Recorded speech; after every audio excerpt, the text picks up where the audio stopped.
Welcome to Ycenter's United Nations SDG Town Hall event.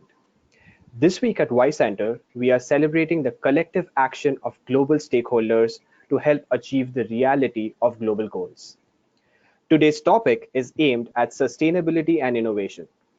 We are going to discuss employee engagement frameworks, technology tools available for enterprises, and how the human-centered approach can help CSR leaders achieve their goals. We are also going to cover advisory and programming services offered by Pyxera Global and, of course, address the questions you may have. This session is going to be moderated by me. I'm Rohan Goswami, COO at Ycenter Global. Based in India, I lead Ycenter sustainability projects around the world. My work is aimed at project implementation, program design, partnership management around the SDGs. I engage with higher education institutes and enterprise clients to help them use human-centered design to co-create solutions. I'm now going to introduce the two speakers we have for today's event. Dhairya Pujara is the CEO of Ycenter Global. Dhairya designs and delivers programs around innovation, entrepreneurial thinking, and complex problem solving. Dhairya has traveled to 6 countries across 4 continents, working on delivering Ycenter workshops at reputed institutions. His passion is design thinking, technology-driven humanitarian impact, and storytelling. Our second speaker for the day is Renee Loper. As Vice President of Program Innovation at Pyxera Global, Renee works with senior leadership to implement CSR programs for the private sector focused on engagement in emerging markets, leadership development, and responsible supply chain innovation. Renee is committed to global education, social responsibility, and philanthropy as evidenced by her 10 plus years of experience in these fields, bridging gaps between education, nonprofit, and private sectors. She has lived and worked in Japan and Greece and has traveled to over 20 countries in Middle America, Latin America, Europe, and Asia.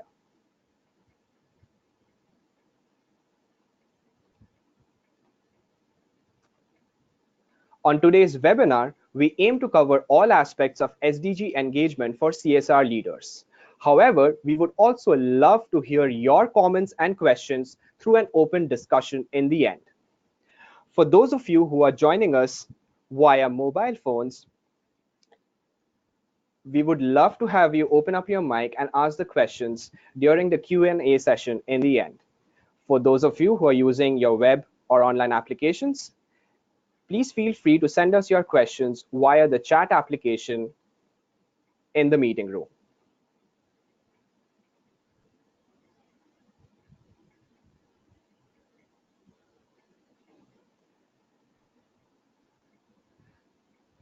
For companies, successful implementations of the SDGs look forward to strengthening and enabling an environment for doing business and building markets around the world. Even the most principled and best managed companies are challenged to thrive in communities marked by instability, to find skilled labor where adequate education is lacking, or to withstand natural disasters stemming from climate change. The case is clear for businesses to get involved, taking action on the goals which are strategically relevant from both a risk and a growth standpoint.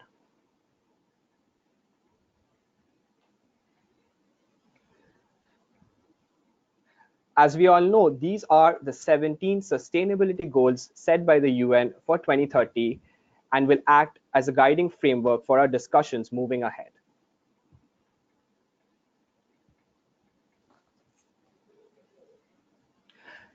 I would like to start with a first question for both speakers. Why would a company want to engage with the SDGs? As in, how does it impact its bottom line? Renee, why don't you go first? Sure. First, thank you so much to our friends from the Ycenter for this opportunity to participate in this important conversation. And I think it's a very good question that you asked. And so I actually like to think of it in terms of what are the risks of companies not engaging in the SDGs. In this day and age, companies cannot afford both fiscally and socially not to engage on the SDGs. And I think it's important to be clear from the beginning that most social priorities of companies actually align with the SDGs even before the SDG framework was in place. So the UN has done a great job of framing these social challenges that affect us all and make it digestible to think of these areas as common goals. So I think part of it is not necessarily looking at as something new or something that is a box to be checked, but actually aligning to a greater global movement through priorities or commitments that might have already existed and that make sense to the business. So with that said, the risks of not engaging can be detrimental to the business through decreased consumer confidence, decreased employee and community connection, ill-informed practices, and more. But then on the flip side, to address your question directly, the benefits are many depending on what shape that engagement takes place. Broadly, a benefit will always be securing the license to operate within the market that the company, is operating within. And so in the sense of implicit consent that society gives for the business to operate in that context. I think, a large part of our work here at Pyxera Global is around activating employee skills and talent and human capital. So in thinking about engagement through the skills of the employees through a pro bono context, companies are not only solving problems, but cultivating and accelerating leaders within their employees.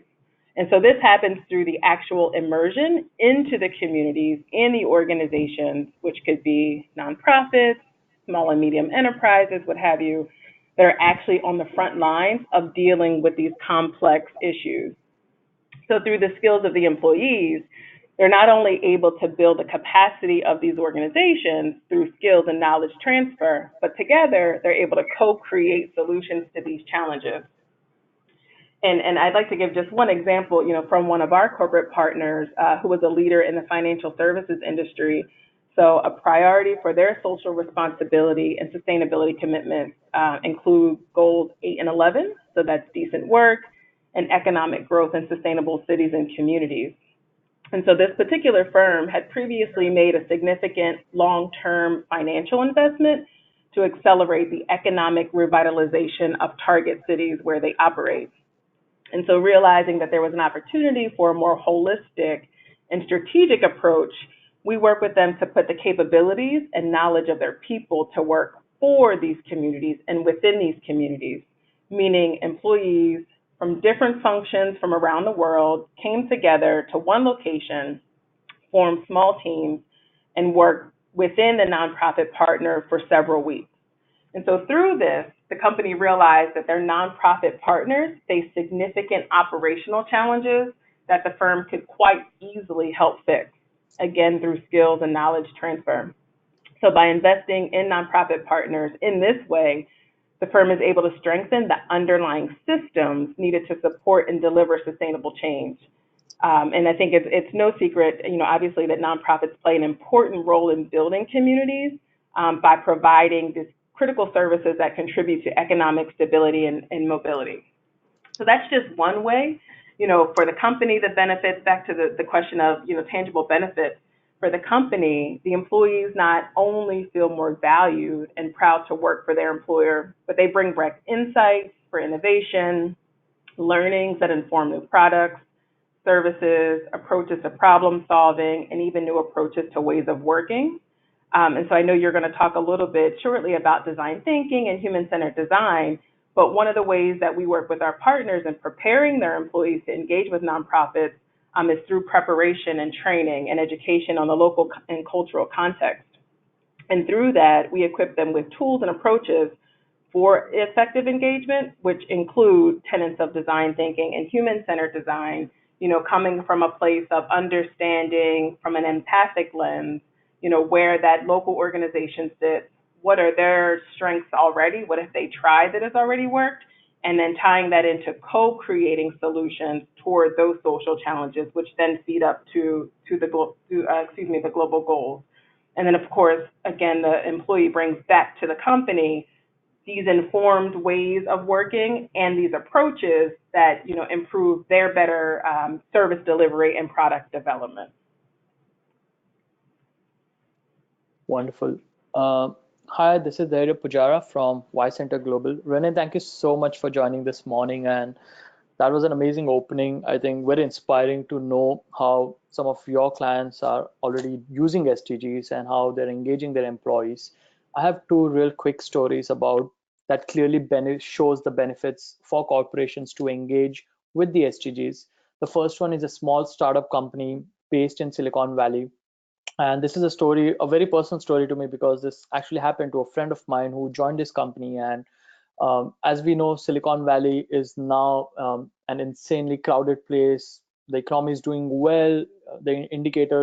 All the indicators point at companies booming. So there's an influx of population, too many cars on the road. And my friend decided he doesn't want to add one more, and he wants to, use public transport, but it's not the best if we know anything about Silicon Valley, except for a few buses and BART transportation.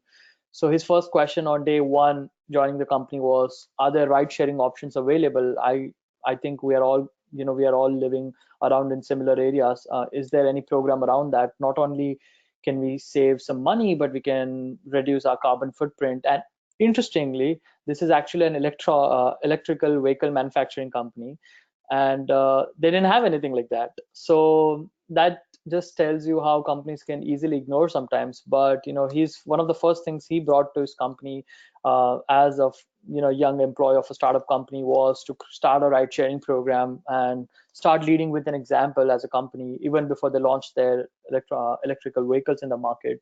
So that was one example, and then they realized that this would actually help them long term as a strategy as well, attract more employees and actually make a statement through their daily actions and not just through an amazing product that they're working on. So it's not very far from their core mission, which is obviously saving the environment with breakthrough technologies for commuting and transportation. And ride sharing is a simple thing that they can do today. They do not have to build a crazy product for that. So that is one example. And the other one was from Philadelphia, where we are based. We were working with a client of ours, which is a huge financial wealth management company, and they had their employee stakeholder meeting where this is like a town hall. It happens quarterly, and they ask all the employees, all the the ones who've been working for decades and the ones who newly joined, what are some of the things they would like to see different in the company, what are some of the ideas that they can bring to the table. And I think almost 80% of the employees were asking about what they can do during the weekends, how they can volunteer at local events, if the company has some affiliations and stuff like that. And the company realized that a lot of these employees who actually had moved to Philadelphia to work in this company, and they were not from Philly, and they found that engaging with local community organization was an amazing way to meet new people, to get a sense of belonging to the city, and actually bring that whole positive atmosphere back to the workplace to actually create something more meaningful. So these two stories tell us something really powerful about how employees are actually feeling more satisfactory working at companies and corporations which are thinking about the communities, not just in terms of passive donation or charity, but in terms of active engagement with the community, in terms of active programming. And that was something really interesting for us to see as a trend happening, not just in America, but also with the communities we are working in Africa, working in India, where more and more employees, the younger workforce, is asking the right questions. They want to know if the company is making right sustainable choices. So these are more stories. But going back to something, we all love data. In an interview which was with a magazine called Eco Business, the Unilever CEO Paul Polman, he actually shared that the Unilever's whole business model is now gearing towards SDGs. They have collectively roughly around 300 brands which are global. It's almost everywhere. Any continent you go, you'll find a Unilever product. But it's a consumer goods giant company. But they're now promoting, and they're actually exemplifying that idea that the company, if they really want to be prosperous in a long term, not just in next 5 years, not just in next 10 years, but if they're looking at next 50 years, they do want to put sustainability at the heart of their business model. And SDG framework makes an amazing case for that. Further, in the same interview, they had cited a report from Business and Sustainable Development Commission. This was back in 2017, actually.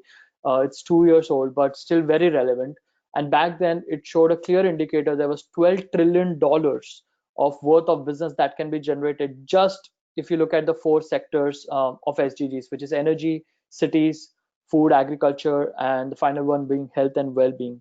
So even as a market opportunity, it makes a lot of sense for companies to start thinking about SDGs integration into their core product service strategy, but also to expand their markets, align their employees, which is the first stakeholder, align their customers and the community at large, which is the second stakeholder, and bring a value back to the company's bottom line, which is their shareholder value, which we're going to touch a little bit towards the end of this event. So we are talking about, all the stakeholders, almost like a win-win situation when we are engaging with SDGs. So I think closing my comments on this question is using the same line that Renee used. The question is more of a rhetoric tone. Is It's not how and why companies should align to SDGs.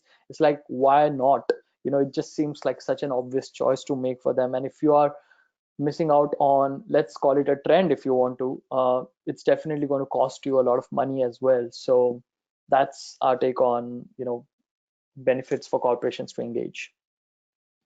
Thank you so much, Dhairya and Renee, especially for sharing that wonderful insight on how stakeholder integration can be achieved by enterprises and also how employees can take action today to contribute to an enterprise's SDG initiatives. And also, Renee, I love that comment that you made on how the UN through the SDGs gives us a structured framework that does not reset the table but amplifies the existing social responsibilities that an enterprise